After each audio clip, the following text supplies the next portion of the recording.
So the second piece on the record is called Beyond. This is actually the first piece of music that I wrote for this album. Some of you who know me are already aware of this, but I have studied Indian classical music, both Hindustani, which is North Indian classical music, and Carnatic, which is South Indian classical music, for the past 20 years. And for many years, I actually lived in India and went back and forth to India to study Hindustani classical music. And I was studying with my Guruji, who's the great Patiala Gharana vocalist, which is the Gharana is essentially a lineage, or a lineage and a style within the Indian classical system. And his name is Shantanu Bhattacharya. And so myself and my two dear, dear friends who play many instruments on this record, but specifically on this song, you're going to hear them on alto saxophone and tenor saxophone, Jonathan and Andrew Kay, spent a significant amount of time in India studying this music, living in Calcutta, in an apartment together, going back and forth to our teacher's house every single day studying raga music. And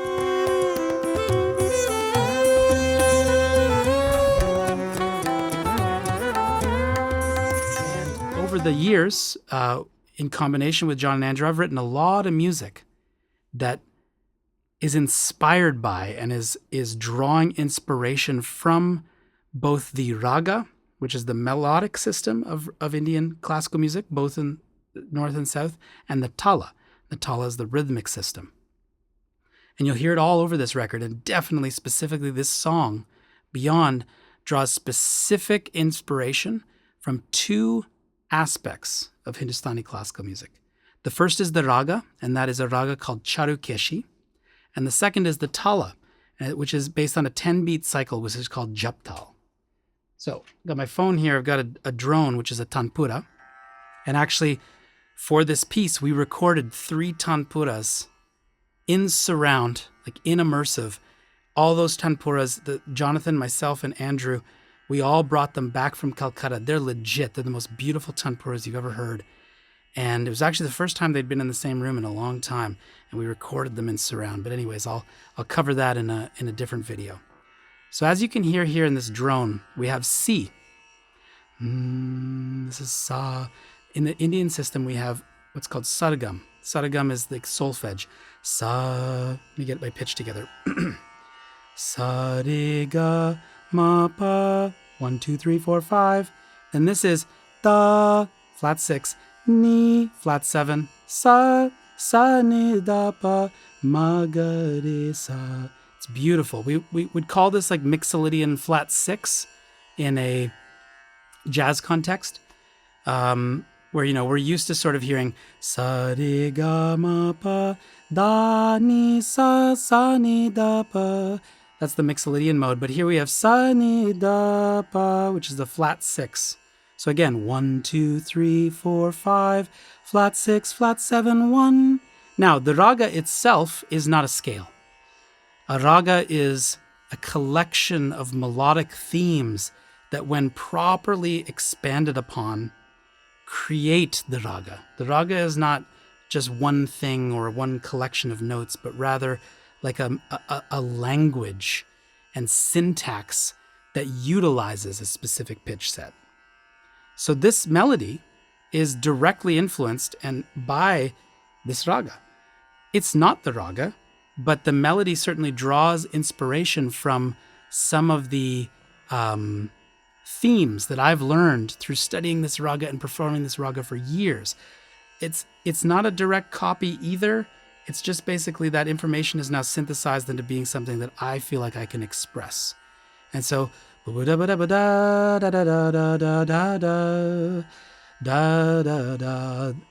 not legitimate Charukeshi phrases, but it's certainly, as you hear in the piece,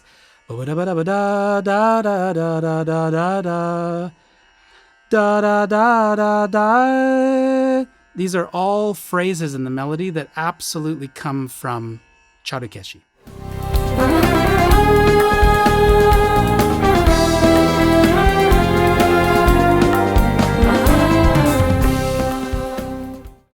So the melodic concept of just the melody is drawing specifically on this.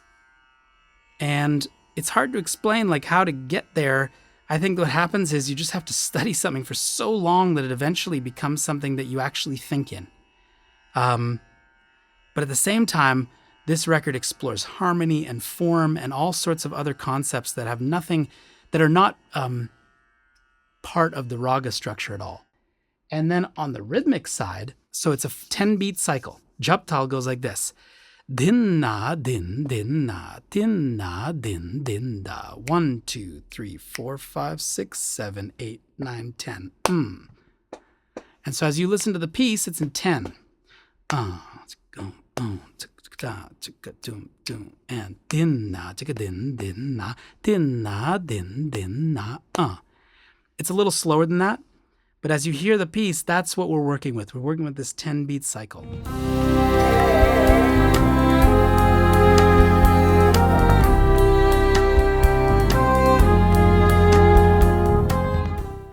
So the piece itself is very much, as I often do, through composed.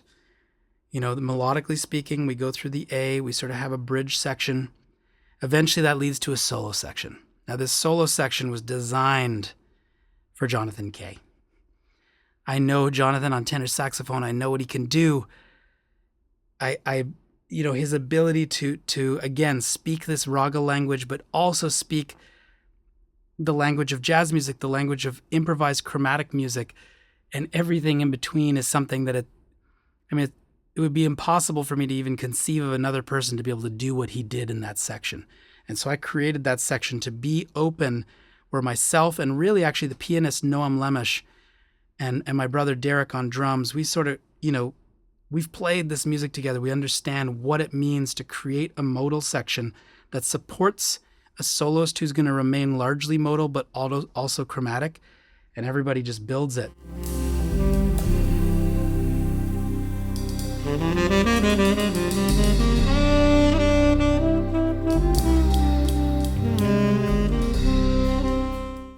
Then that flows after John's solo into a solo section designed for Ted Quinlan.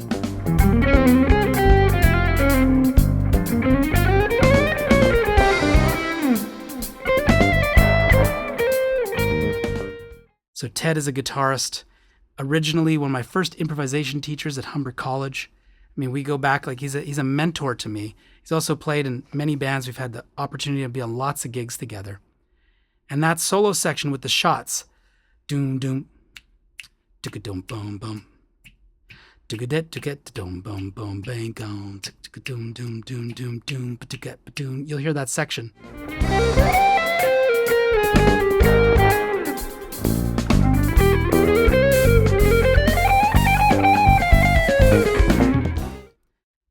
Ted just goes for a proper tear, and his ability to just play so smoothly, so melodically, but also just so effortlessly. You just watch Ted, just watch his hands. I think of left hand technique.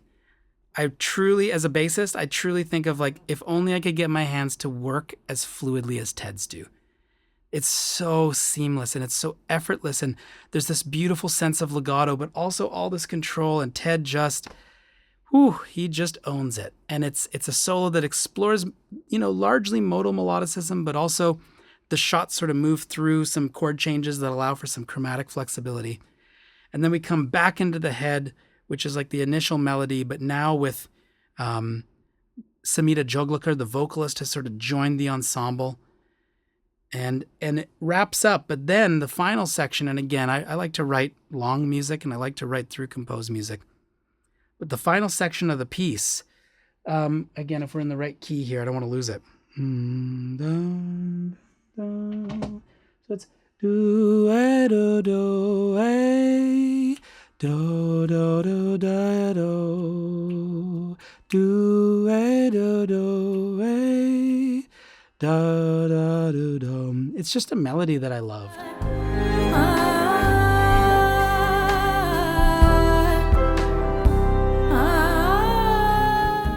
It starts on that flat 6 and it goes to 4. So we leave the 10 thing behind. And I wrote that to just be this almost like lullaby-like melody that just gets orchestrated between brass and strings. And I always wanted Samita to sing on it.